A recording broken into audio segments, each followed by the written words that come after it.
Tuesday's message from Simpsonville, South Carolina, the book of Revelation. And we're continuing our study in the 7 letters to the 7 churches. And we've gone through Ephesus, who's left their first love. We've gone through Smyrna, who's being called to be faithful. Pergamum, who's allowed idol worship and immorality to sneak in. And we've gone through Thyatira, which has allowed Jezebel and false teachings and immorality. Sardis is the dead church, and Philadelphia is the one that's doing everything right. They're weak, but they're doing it right, and they're told to just hold fast. And tonight we are preparing Tuesday's message, and it's on Laodicea, which is the last of the 7 churches. And here are your questions for today. What are the positive things that Jesus listed that Laodicea was doing? What were the negative things that Laodicea was doing? What was the action that Jesus called them to do?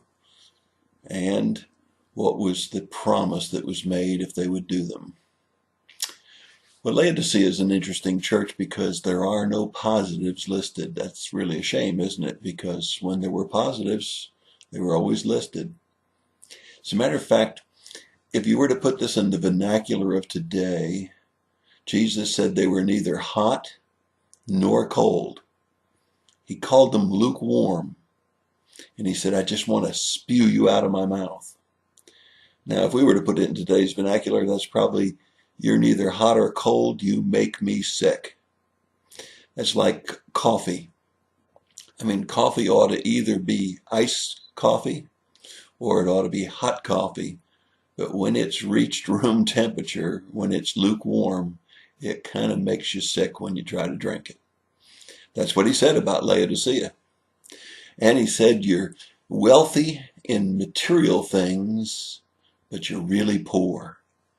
You've become rich, and now you're counting on your wealth for your safety, security, and your dependence is on your own wealth and not on me. That's a sad thing, and that happens so often to people in today's world. And he says, you're really poor and you're blind. You can't see what's really happening. So what's the action? Jesus says for them to buy gold refined by fire, and he is the gold refined by fire. He is the one who will then, if they will buy from him, clothe them in white robes. We know that means the righteousness of Christ and salvation.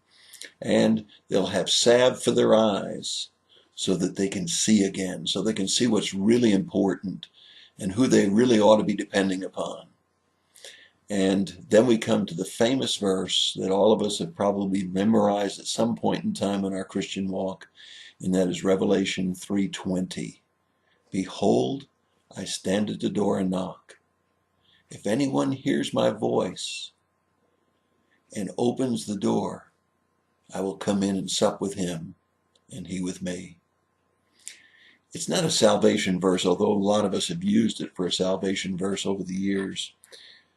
It's really a verse written to Christians. It says, I really want to have a personal relationship with you. I really want to have a close relationship with you. And I'm standing here just knocking at the door of your heart saying, won't you draw close to me so I can draw close to you? I'll come in and sup with you and you with me. Fellowship with Jesus himself. We had a great fellowship on Sunday, a chili cook-off, and we watched a little bit of the Super Bowl game together. And it was good fellowship around the tables. A lot of good fun with hot chili and not so hot chili and lots of food and fellowship. It's a good thing when we have fellowship with God. I hope that you're really planning on having fellowship with him. I hope you're not lukewarm with him. I hope you'll stay hot for him. I hope that you'll serve him with gladness. That's your thought for the day. God bless you and have a great day.